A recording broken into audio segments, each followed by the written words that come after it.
So Joe Biden's more news on how his cabinet's going.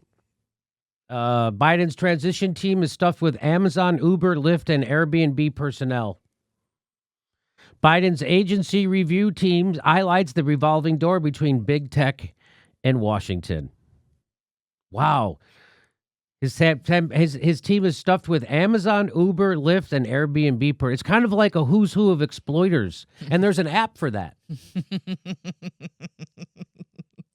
Remember, this is the guy, by the way, his transition team stuffed with Amazon, Uber, Lyft. This is the guy who bragged about being Amtrak Joe. Remember that. Wow. Wow. This incoming Biden team announced its personnel to assist in the transition from the Trump administration.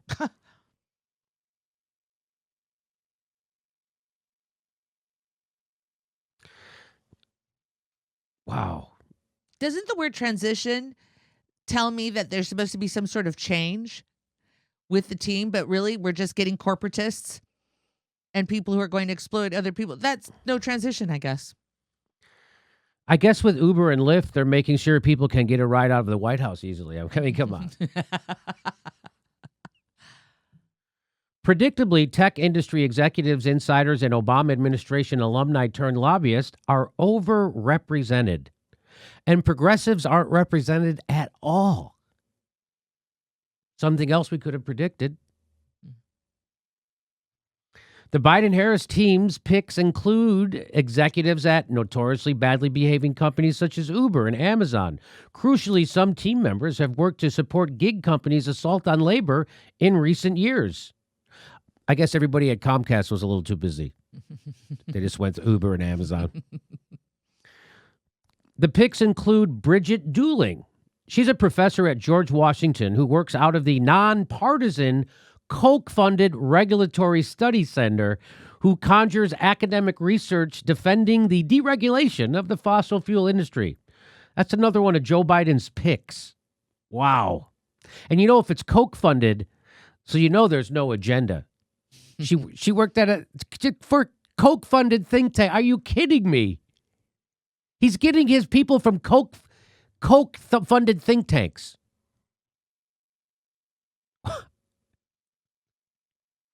And you know, if it's a Koch-funded think tank, there's no agenda. I mean, they're pretty neutral on everything. Right. They're just straight up philanthropists. Staffing a transition team with lobbyists and tech insiders, even ones with a lot of government experience, certainly cuts against the message that Biden is leading an effort to bolster labor. Yeah, if you still believe that Biden is trying to bolster labor, I've got some oceanfront property to sell you in Nebraska. There's nothing surprising about the fact that so many public servants become lobbyists or vice versa. A revolving door has long existed between Washington, D.C. and the private sector. For many Obama administration alumni, Silicon Valley became their city on the hill as they flocked to the Bay Area and filled key positions at Uber, Apple, Airbnb, and other tech companies and venture capital firms. Now, the same Obamanauts, that's what they call them, Obamanauts, who heeded an idealistic call for hope and change, ended up working for some of the most exploitive corporations in existence and have come back home to help Biden craft his administration. Obamanauts coming to a fundraising dinner near you. That'll be $10,000, please. Hey, if Joe Biden is truly going to represent the labor movement, he shouldn't be including union busters having to pass the most anti-labor provision from his VP's-elect's home state in his transition team. This is not okay.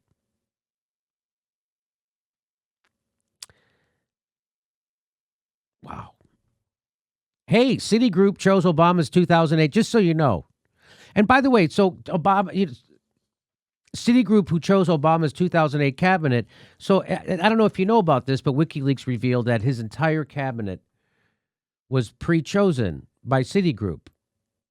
And that was revealed because there was an email sent from Citigroup to Barack Obama's campaign, and it had all the names of the people they wanted in his cabinet, and every one of them ended up in his cabinet.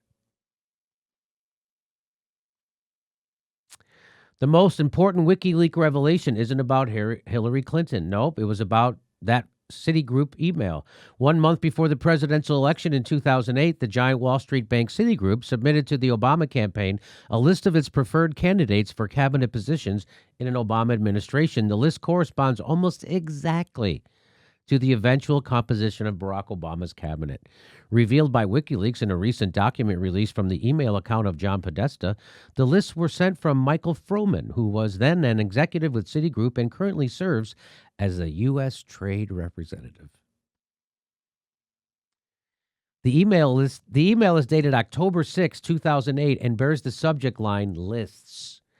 Froman, an executive at Citigroup, which would ultimately become the recipient of the largest bailout from the federal government during the financial crisis, had mapped out virtually the entire Obama cabinet a month before the votes were even counted. We didn't know that he locked in key staff that early without fanfare while everyone was busy trying to get Obama elected. The WikiLeaks emails show even earlier planning. By September, the transition was getting pre-clearance to assist nominees. Citigroup's recommendations came just 3 days after then-President George W. Bush signed into law the troubling asset TARP, which allocated $700 billion in taxpayer money to rescue the largest Wall Street banks. The single biggest beneficiary was Citigroup, which was given $45 billion in cash in the form of government stock purchase, plus a $306 billion government guarantee to back up its worthless mortgage-related assets. So basically, Joe Biden is just trying to be as good as his president, my boss. These are consequences. There are consequences to the kind of home team political atmosphere that rejects any critical thought about your own side. In the 2008 Podesta emails, if the 2008 Podesta emails are any indication, the next 4 years of public policy are being hashed out right now behind closed doors. If you want to have an impact on that process, waiting until after the election will be too late. It's already too late. People from Silicon Valley in his cabinet, it's even more pernicious in the face of an economic depression and unemployment, because the internet now has become even more of a lifeline for people. And many people don't have access to public transportation or enough money for gas to even leave their house. So, and homeless people on the streets, you often see their face illuminated by cell phones behind their makeshift cardboard shelters. And so what I'm saying is our reliance on the internet is even more. Our reliance on Silicon Valley's products are even more now. And Joe Biden and his staff, it's just disgusting. The people they're supposed to be regulating are the people they're putting in positions of power. Of course. Of course. Hey, everybody, this is the part where I tell you where all our live shows are, but there aren't any. And then this is why I tell you to join our premium program and get extra content, but nobody's got a fucking job. So just enjoy the video.